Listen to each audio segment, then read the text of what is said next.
اعوذ باللہ من الشیطان الرجیم بسم اللہ الرحمن الرحیم کما اخرجک ربک من بیتک بالحق وان فریقا من المؤمنین لکارہون۔ پیچھے ذکر ہوا غزوہ بدر میں جو سوال اٹھا تھا مال غنیمت کے سلسلے میں، اس کے بارے میں اللہ رب العزت نے فرمایا کہ مال غنیمت اللہ کا ہے اور رسول کا ہے، اور اللہ سے ڈرو اور آپس میں صلح رکھو اور اللہ اور اس کے رسول کی اطاعت کرو، اور فرمایا تھا کہ اللہ اور اس کے رسول کی اطاعت کرو اگر تم ایمان والے ہو۔ چنانچہ پھر ایمان والوں کی صفات اللہ رب العزت نے ذکر فرمائی۔ آگے اللہ رب العزت نے غزوہ بدر کا تفصیلی ذکر فرمایا ہے کہ دیکھو یہ جو اللہ نے فرمایا کہ مال غنیمت اللہ کا اور رسول کا ہے، اس کی کیا وجہ ہے؟ اس کی وجہ یہ ہے کہ اس غزوے کو آپ شروع سے آخر تک دیکھو، ساری تفصیلات دیکھو تو آپ کو معلوم ہو جائے گا کہ یہ اللہ اور اس کے رسول کی مدد سے ہی فتح حاصل ہوئی ہے۔ اس لیے جو مال غنیمت اس میں حاصل ہوا ہے وہ اللہ اور اس کے رسول کا ہے، اور اس میں اللہ اور اس کے رسول کی اطاعت کی جائے گی۔ اللہ اور اس کا رسول جس طرح تقسیم کرے اس تقسیم کو قبول کیا جائے گا۔ تو اسی کو اللہ رب العزت نے بڑا یہاں تفصیل کے ساتھ غزوہ بدر کا تفصیلی ذکر کیا ہے یہاں پر۔ تو اس میں فرمایا کہ اللہ رب العزت نے آپ کو نکالا آپ کے گھر سے حق کے ساتھ۔ یہاں یہ واضح فرما دیا کہ اللہ رب العزت نے جو آپ کو جہاد کے لیے نکالا تو وہ بالکل حق اور سچ تھا اور بالکل صحیح تھا، اس میں کوئی غلط بات نہیں تھی۔ اور جیسے میں نے بتایا تھا کہ اللہ رب العزت نے مدینے میں مسلمانوں کو جہاد کی اجازت مرحمت فرمائی، مکہ میں مشرکین کے مظالم اور مصائب کے نیچے تھے مسلمان، اور ان کے پاس کوئی مرکز بھی مہیا نہیں تھا، اور ان کی صبر کی گویا تربیت بھی کی جانی تھی اور کی جا رہی تھی۔ تو جب مسلمان جو ہے ان کو مدینے میں ایک مرکز مہیا ہوا اور ان کے صبر کی ایک حد تک جو ہے وہ تربیت بھی ہوئی، اور بھی اللہ رب العزت نے ان کی تعلیم و تربیت فرمائی، تو اب اس موقع پر پھر اللہ رب العزت نے اجازت مرحمت فرمائی کہ اذن للذین یقاتلون بانہم ظلموا، کہ اجازت دی گئی ان لوگوں کو جن سے لڑا گیا اس وجہ سے کہ ان کے اوپر ظلم کیا گیا۔ تو جب اللہ رب العزت نے جہاد کی اجازت دی مدینے میں، تو حضور صلی اللہ علیہ وسلم نے جو پلاننگ فرمائی اس کے مطابق حضور صلی اللہ علیہ وسلم نے کوئی بڑا لشکر جمع نہیں کیا، بلکہ حضور صلی اللہ علیہ وسلم نے گوریلا جنگ اور گوریلا جہاد کی پلاننگ فرمائی۔ چنانچہ ہوتا یہ تھا کہ جو مشرکین کے آس پاس سے قافلے گزرتے تھے ان کے اوپر حملہ کیا جاتا تھا، تاکہ مشرکین کی جو مالی پوزیشن ہے اس کو کمزور کیا جائے۔ ظاہر سی بات ہے کہ جہاد میں جس طرح جسمانی طاقت کام آتی ہے اسی طرح مالی طاقت بھی کام آتی ہے۔ تو جس طرح جہاد میں جانی نقصان دشمن کو پہنچانے کی اجازت ہوتی ہے، اسی طرح ظاہر سی بات ہے کہ مالی نقصان پہنچانے کی بھی اجازت ہوتی ہے۔ چنانچہ حضور صلی اللہ علیہ وسلم اسی پلاننگ سے چلتے رہے۔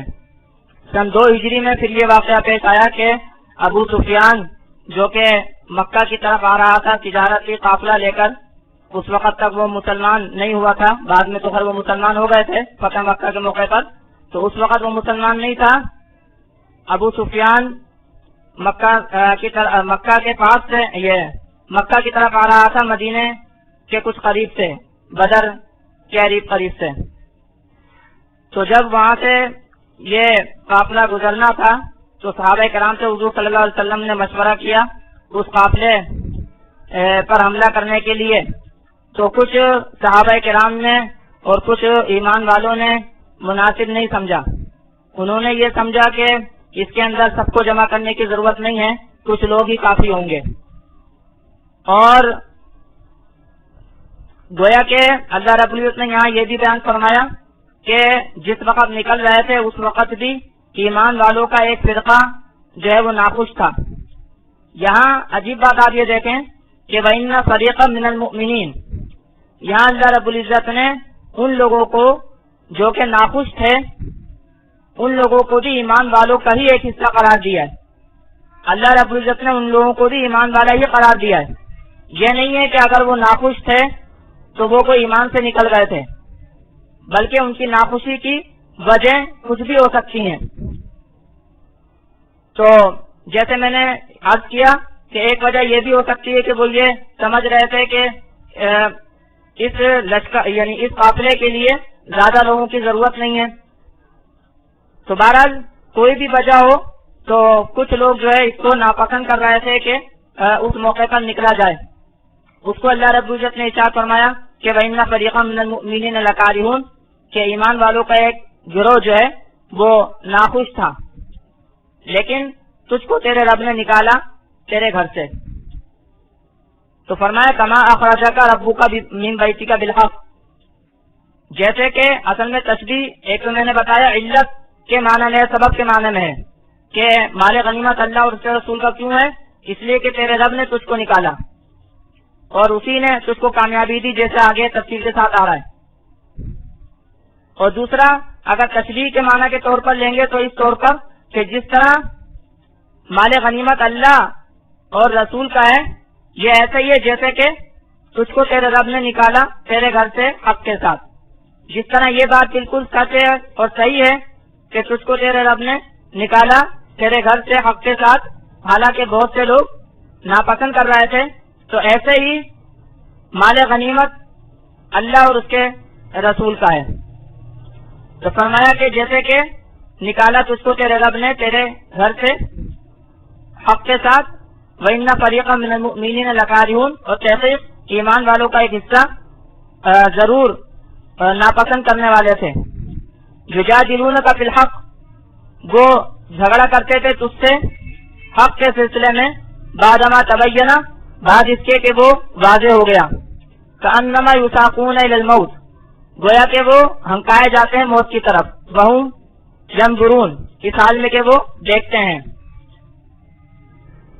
یہاں جیسے میں نے بتایا کہ اس جہاد میں شرکت نہ کرنے کی وجہ کئی ہو سکتی ہیں. جیسے ایک وجہ میں نے بتائی کہ شاید وہ یہ سمجھ رہے ہوں کہ زیادہ کی ضرورت نہیں ہے، یا چونکہ اس موقع پر ظاہر سی بات ہے جہاد جو ہے وہ فرض نہیں ہوا تھا بلکہ اجازت دی گئی تھی. تو اس اعتبار سے یہ بھی ممکن ہے کہ اس موقع پر چونکہ وہ عادی نہیں تھے جہاد کے، تو ان کو شاید موت کی طرف جاتا وہ اپنے آپ کو دیکھ رہے ہوں، جیسے یہاں فرمایا کہ گویا کہ ہنکائے جاتے ہیں موت کی طرف اس حال میں کہ وہ دیکھتے ہیں. تو شاید ہو سکتا ہے کہ موت کے ڈر سے جو ہے وہ پس و پیش کر رہے ہوں، پیچھے ہٹ رہے ہوں. لیکن وجہ میں نے بتا دی، کیونکہ اس وقت جہاد فرض نہیں ہوا تھا بلکہ جہاد کی اجازت دی گئی تھی. تو اس وقت جہاد کی نوعیت وہ نہیں تھی کہ جو بعد میں ہوئی، گویا کہ اختیاری طور پر سمجھ رہے تھے وہ، اور اس اعتبار سے گویا وہ پیچھے ہٹ رہے تھے. تو فرمایا کہ یجادلونک فی الحق، جھگڑتے تھے تجھ سے حق کے بارے میں، بعدما تبین، بعد اس کے کہ وہ ظاہر ہوا، کأنما یساقون الی الموت، گویا کہ ہنکائے جاتے ہیں موت کی طرف، ہم ینظرون، اس حال میں کہ وہ دیکھتے ہیں. یعنی بالکل کھلی آنکھوں اپنی موت کو گویا وہ سامنے دیکھ رہے تھے، اس وجہ سے وہ پیچھے ہٹے.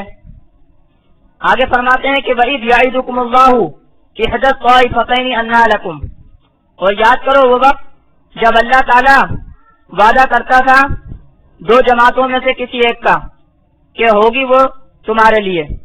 اللہ تعالیٰ نے وعدہ کیا تھا کہ یا تو قافلے سے تمہارے کو مٹبھیڑ ہوگی یا لشکر سے مٹبھیڑ ہوگی. بعض لوگ شاید اس وجہ سے بھی پیچھے ہٹ رہے تھے کہ ان کا یہ خیال تھا کہ ایسا نہ ہو کہ قافلے پر حملہ کرنے کی وجہ سے کفار جو ہے وہ غصے میں آ جائیں اور وہ پھر لشکر تیار کر لیں. مقصد یہ ہے کہ مختلف لوگوں کے ذہنوں میں مختلف وجوہات ہو سکتی ہیں، اور جو اس وقت کے اعتبار سے کوئی زیادہ بری بھی نہیں تھی. یہاں فرماتے ہیں کہ اللہ تعالیٰ نے تو وعدہ کر لیا تھا کہ دو جماعتوں میں سے کوئی ایک جماعت تو تم کو ملے گی، یا تو قافلے سے مٹبھیڑ ہوگی یا لشکر سے مٹبھیڑ ہوگی. تو فرمایا وَإِذْ يَعِدُكُمُ اللَّهُ، اور یاد کرو وقت جب اللہ تعالیٰ وعدہ کرتا تھا تم سے دو جماعتوں میں سے ایک جماعت کا کہ انہا لکم، کہ ہوگی وہ تمہارے لیے. وتودون ان غیر ذات شوکت تکون لکم، اور تم چاہ رہے تھے، تم تمنا کر رہے تھے کہ بغیر کانٹے والا ہو تمہارے لیے. ذاتی شوکا کہتے ہیں کانٹے کو، تو کانٹے والے کے علاوہ ہو، یعنی لشکر نہ ہو. جیسے عام طور سے کہا جاتا ہے کیل کانٹے سے لیس، جو مسلح ہو اس کے لیے لفظ استعمال ہوتا ہے کیل کانٹے سے لیس. تو یعنی اسلحے والا جو لشکر ہے، جو جماعت ہے، تم یہ چاہ رہے تھے کہ وہ نہ ہو بلکہ قافلے والی جماعت سے مجبور ہو. ظاہر سی بات ہے کہ فطری طور پر انسان مشکلات سے گھبراتا ہے اور آسانی چاہتا ہے، تو اسی کو یہاں بیان فرمایا کہ تم تو آسانی چاہ رہے تھے لیکن اللہ تعالیٰ کچھ اور چاہ رہا تھا، وہ آگے آ رہا ہے. تو فرمایا وَتَوَدُّونَ أَنَّ غَيْرَ ذَاتِ الشَّوْكَةِ تَكُونُ لَكُمْ، اور تم تمنا کر رہے تھے کہ کانٹے والے کے علاوہ ہو تمہارے لیے. وَيُرِيدُ اللَّهُ أَن يُحِقَّ الْحَقَّ بِكَلِمَاتِهِ، اور اللہ تعالیٰ چاہ رہا تھا اور اللہ تعالیٰ ارادہ کر رہا تھا کہ حق کو ثابت کرے اپنی باتوں کے ساتھ. وَيَقْطَعَ دَابِرَ الْكَافِرِينَ، اور کافروں کی جڑ کاٹ دے. تم چاہ رہے تھے کہ قافلے کے ساتھ مدبر ہو، مال حاصل ہو، پریشانی نہ ہو، مشقت نہ ہو، لیکن اللہ تعالیٰ کچھ اور چاہ رہا تھا. اللہ تعالیٰ یہ چاہ رہا تھا کہ حق کو ثابت کرے اور کافروں کی جڑ کاٹ دے. اس لیے اللہ تعالیٰ نے تمہاری مدبر لشکر سے کرائی. ہوا یہ کہ جب ابو سفیان کو اطلاع ملی کہ مسلمان جو ہے وہ قافلے پر حملہ کرنے کے لیے آ رہے ہیں، تو اس نے جو ہے نا فوراً اطلاع بھجوائی مکہ کی طرف. وہاں جب اطلاع ملی تو انہوں نے فوراً لشکر تیار کیا. مسلمانوں کی طرف سے تو حالانکہ 313 نکلے تھے صحابہ کرام، اور وہ بھی زیادہ مسلح نہیں تھے کیونکہ قافلے کا ارادہ تھا، قافلے پر حملہ کرنے کا ارادہ تھا. جبکہ کافروں نے جو لشکر تیار کیا تقریباً 1000 کا لشکر تیار کیا اور خوب مسلح ہو کر. ایک تو اس وجہ سے کہ ان کی طاقت ویسے بھی زیادہ تھی، اور دوسرا اس وجہ سے کہ ان کو تو مسلمانوں ہی سے مقابلہ کرنا تھا. تو یہاں اللہ تعالیٰ یہ چاہتے تھے کہ اس لشکر سے مدبر ہو. تو ہوا یہ کہ یہ لشکر جو کافروں کا تیار ہوا تو یہ بدر کے مقام کی طرف یعنی مدینے کی طرف چلا مسلمانوں سے مقابلے کے لیے. ابو سفیان کا قافلہ جو ہے وہ راستہ تھوڑا بدلتے ہوئے مکہ کی طرف چلا گیا کیونکہ اس کو اطلاع مل چکی تھی مسلمانوں کے لشکر کی. اور حالانکہ جو مسلمانوں کا لشکر تھا انہوں نے یہ جو کافروں کا لشکر تھا انہوں نے ابو سفیان کو یہ کہا بھی تھا، اطلاع بھیجی تھی کہ تم بھی ہمارے ساتھ ہو، لیکن ابو سفیان نے یہ سوچا کہ ہم تو تجارتی قافلے میں ہیں، تو تجارتی قافلہ جو ہے وہ لشکر کا ساتھ کیسے دے گا. تو اس لیے جو ہے وہ واپس راستہ بدل کر جو ہے وہ مکہ کی طرف روانہ ہو گیا اپنے قافلے کو لے کر. جبکہ مسلمانوں کی جو پھر مدبھیڑ ہوئی وہ کافروں کے لشکر کے ساتھ ہوئی بدر کے مقام پر. بدر وہاں پر ایک کنواں تھا، تو اس مقام پر مسلمانوں کے ساتھ جو ہے وہ کافروں کی مدبھیڑ ہوئی. تو اللہ اس کو فرماتے ہیں کہ اور اللہ تعالیٰ چاہتا ہے کہ حق کو ثابت کرے اپنی باتوں کے ساتھ. اللہ تعالیٰ نے جو باتیں کی تھی کہ حق غالب ہوگا، تو اللہ تعالیٰ چاہتا ہے کہ حق کو غالب کرے اپنی باتوں کے ساتھ. وَيَقْطَعَ دَابِرَ الْكَافِرِينَ، اور کاٹ دے کافروں کی جڑ. لِيُحِقَّ الْحَقَّ وَيُبْطِلَ الْبَاطِلَ وَلَوْ كَرِهَ الْمُجْرِمُونَ، تاکہ اللہ تعالیٰ ثابت کرے حق کو اور جھوٹا کرے باطل کو. حق کو حق ثابت کرے، حق کو سچ ثابت کرے اور باطل کو باطل ثابت کرے. وَلَوْ كَرِهَ الْمُجْرِمُونَ، اگرچہ مجرم لوگ ناپسند کریں، اگرچہ گناہگار لوگ ناپسند کریں، اگرچہ کافر لوگ ناپسند کریں. اللہ تعالیٰ چاہتا تھا کہ حق غالب ہو اور باطل ٹوٹ جائے، اس وجہ سے اللہ تعالیٰ نے یہ پورا گویا نقشہ بنایا اور یہ تدبیر بنائی. جیسے میں نے کہا حالانکہ مسلمان جو وہ قافلے پر حملہ کرنا چاہتے تھے, وہ یہ چاہتے تھے کہ قافلے کے ساتھ مٹبھیڑ ہو, لیکن اللہ تعالیٰ کا ارادہ یہ تھا جو اللہ نے یہاں فرمایا. آگے مزید اس کو آگے بڑھاتے ہیں کہ اذ تستغیثون ربکم فاستجاب لکم, جس وقت تم فریاد کرتے تھے اپنے رب سے, فاستجاب لکم, پس اللہ نے تمہیں جواب دیا, پس اللہ نے تمہارے واسطے قبول کیا. جب وہاں پہنچے تو جیسے میں نے بتایا قافلہ تو نکل گیا, اب لشکر آمنے سامنے, اور کافروں کا لشکر 1000 اور مسلمان 313, اور کافر مکمل طور پر مسلح اور مسلمان جو تھے وہ معمولی اسلحہ ساتھ تھا, ان کے زیادہ مسلح نہیں تھے سارے, اور سواریاں بھی کوئی خاص نہیں تھیں. تو ایسی حالت میں مسلمانوں نے, ایمان والوں نے اللہ تعالیٰ ہی سے مدد طلب کی, اللہ تعالیٰ سے مدد طلب کی. اللہ فرماتے ہیں اللہ نے قبول کیا, دعا قبول کی. اذ تستغیثون ربکم, حدیثوں میں آتا ہے حضور صلی اللہ علیہ وسلم بھی رات بھر خوب دعا میں مصروف رہے, دعا کرتے رہے, اللہ رب العزت کو پکارتے رہے. تو اذ تستغیثون ربکم, یاد کرو وقت جب تم فریاد کرتے تھے اپنے رب سے, فاستجاب لکم, تو اس نے قبول کیا تمہارے واسطے, انی ممدکم بألف من الملائکہ, کہ تحقیق میں مدد کرنے والا ہوں تمہاری 1000 فرشتوں کے ساتھ, مردفین, پیچھے سے مردفین جو مسلسل آنے والے ہوں, ایک دوسرے کے بعد آنے والے ہوں, مسلسل پہ در پہ ایک دوسرے کے ساتھ, ایک دوسرے کے پیچھے آنے والے ہوں. یہاں اللہ نے فرمایا جب چونکہ کافر بھی 1000 تھے تو چنانچہ اللہ رب العزت نے 1000 فرشتوں کا وعدہ فرمایا. تو فرمایا کہ فاستجاب لکم, پس اللہ نے قبول کیا تمہارے واسطے, انی ممدکم, کہ تحقیق میں مدد کروں گا تمہاری بألف من الملائکۃ, 1000 فرشتوں کے ساتھ, مردفین, ایک دوسرے کے پیچھے آنے والے. اور اللہ فرماتے ہیں کہ یہ جو اللہ نے وعدہ فرمایا یہ خوشخبری کے طور پر, تسلی کے طور پر, تاکہ تمہارا دل مطمئن ہو, ورنہ اصل تو مدد اللہ کی ہے, اللہ جیسے بھی مدد فرمائے. چنانچہ بعض روایات میں آتا ہے کہ بعض فرشتوں کی موجودگی کو بھی محسوس کیا گیا. تو فرمایا کہ وما جعلہ اللہ الا بشرا, اور نہیں کیا اس کو اللہ نے مگر خوشخبری, وَلِتَطْمَئِنَّ بِهِ قُلُوبُكُمْ, اور تاکہ اس کے ذریعے اللہ, اور تاکہ اس کے ذریعے تمہارے دل مطمئن ہو جائیں. اس لیے اللہ نے یہ خوشخبری دے دی. اللہ تو کسی بھی طرح مدد کر سکتا ہے, مدد کرتا ہے, لیکن اللہ نے یہ پوری تفصیل بتا دی.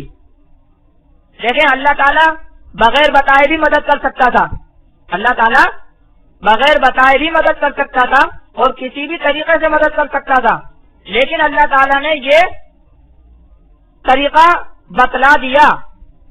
تو یہ طریقہ اللہ نے کیوں بتلا دیا ایمان والوں کو, کہ میں تمہارے پاس 1000 فرشتے بھیجوں گا تاکہ مسلمان خوش ہو جائیں اور ان کے دل مطمئن ہو جائیں. تو فرمایا وما جعلہ اللہ الا بشرا, اور نہیں کیا اس کو اللہ نے مگر خوشخبری, اور تاکہ اس کے ذریعے مطمئن ہو تمہارے دل. ومن نصر الا من عند اللہ, اور نہیں ہے مدد مگر اللہ ہی کی جانب سے. ان اللہ عزیز حکیم, تحقیق اللہ تعالی غالب حکمت والا ہے. تو مدد تو اللہ ہی کی طرف سے ہوتی ہے, اللہ کسی بھی طرح کرے. اللہ تعالیٰ غالب ہے, اللہ تعالیٰ کی مدد کو کوئی روک نہیں سکتا. حکیم حکمت والا ہے اللہ تعالیٰ.